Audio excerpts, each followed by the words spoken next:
Oke, sekarang kita lanjut dengan pemasangan ya wastafel ya. Karena sudah diukur lubangnya, ya sekarang tinggal dipasang, ya tinggal ditata. Tadi sudah dibersihkan sedikit ininya, lapisan penutupnya, biar nantinya dia tidak lengket atau mengurangi. Nah, sekarang ini penting sekali ini ya untuk mengukur kerataannya dengan water pass ya. Ini pekerjaan yang sebenarnya cukup ya sederhana, tetapi membutuhkan pengalaman dan skill ya. Jadi ya untuk memastikan dia itu nanti dia rata, itu perlu di apa istilahnya, diatur ya dengan cara ditekan ya, sehingga nanti posisinya juga sudah di water pass ya. Ingat ya, airnya selalu ada di tengah untuk memastikan dia sudah rata ya. Jadi bagi para teknik sipil, arsitek yang masih awam ya dengan implementasinya, atau mungkin para tukang yang ingin baru belajar ya, beginilah caranya tadi ya. Jadi walaupun misalkan pada awalnya di sini betonnya mungkin ada sedikit kemiringan, tapi sekarang sudah ditambahkan lagi dengan adanya cor beton ya. Di sini yang akan berfungsi memastikan posisi daripada wastafel sudah dalam kondisi yang pas ya.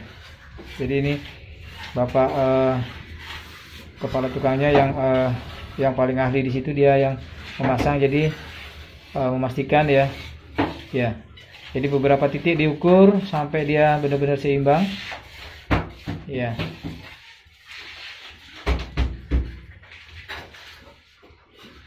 Oke, ya. Lagi.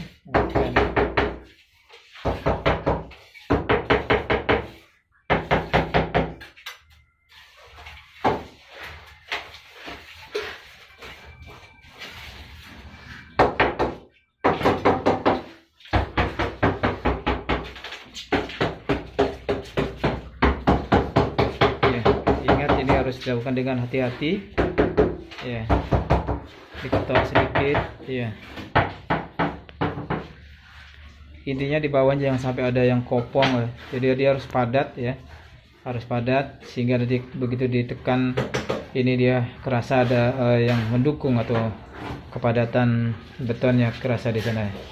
Jadi kalau tidak ya, kemudian sisi pinggirnya dihaluskan kerataannya, karena nanti sekali lagi akan dipasangkan keramik di sisi-sisinya, sehingga nanti dia nampak cukup rapih dan cukup baik ya. Dengan ketinggian yang kurang lebih hampir sama ya, karena dia tidak rata juga akan mempersulit kita nanti pada saat pemasangan keramik yang 60 cm tadi. Jadi keramiknya nanti ini akan kita pasangkan di atasnya, atau di sisi kiri dan kanannya, dan juga di bagian dalam ya, untuk memastikan nanti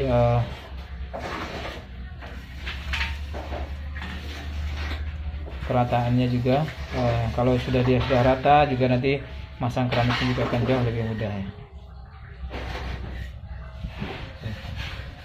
Jadi ini sekali lagi tolong diperhatikan ya, bagi mahasiswa sipil, mahasiswa arsitek, para tukang yang ingin belajar. Jadi harus mengetahui bagaimana caranya teknik konstruksi yang seperti ini. Jadi kelihatan sederhana, tapi kalau tidak ada tutorial seperti ini juga akan ya, mungkin akan banyak ada adjustment nantinya ya. Oke, Bapak tukangnya selalu melakukan pengukuran dengan teliti sekali ya, memastikan sisi-sisinya ya. Bisa juga dengan cara digoyang seperti ini ya. Intinya adalah dia harus selalu rata ya dengan water pass ya.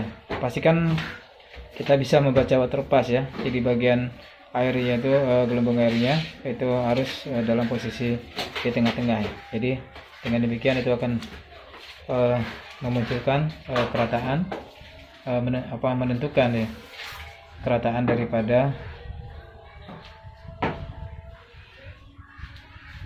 permukaan wastafel. Oke, kalau sudah siap itu akan kemudian dicor kembali. Ya, di sini sisi sini sudah dicor ya. Ya, ini kita lihat sudah dicor. Ya, ingat tadi permukaan daripada besinya juga harus tertutup baik di bagian bawah dan bagian belakang. Jadi ada tulangan memanjang dan tulangan melintang ya yang sebenarnya, tapi ini tidak kita perhitungkan secara konstruksi ya, karena di bagian termasuk bagian bangunan tidak dihitung ya. Kita anggap cukup kuat ya untuk menahan beban-beban hanya berupa kompor dan kompor gas saja, dan paling air galon dan benda-benda ya benar-benar barang-barang di dapur ya. Jadi tidak begitu sulit ya untuk melakukan konstruksi seperti ini, cuman ya tetap harus dipelajari ya, karena ya dari sini kita akan memiliki keahlian, keterampilan dan juga pengalaman ya. Ya, pengalaman itu adalah dikatakan sebagai guru yang paling berharga ya.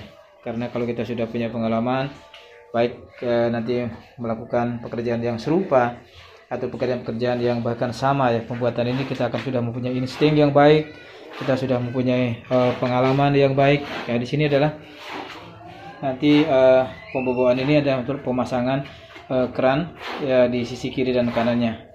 Karena tadinya diminta bahwa untuk keran yang samping dan kiri dan kanannya ini itu dibuat keran terpisah. Jadi kembali lagi kita harus mengikuti apa yang diinginkan oleh customer. Kalau customer meminta ini kita menggunakan satu keran saja awalnya, kita mengikuti ya, kita pasang satu keran. Tapi dia minta ditambahkan karena kiri dan kanan, dia minta dibuat kerannya yang terpisah saja.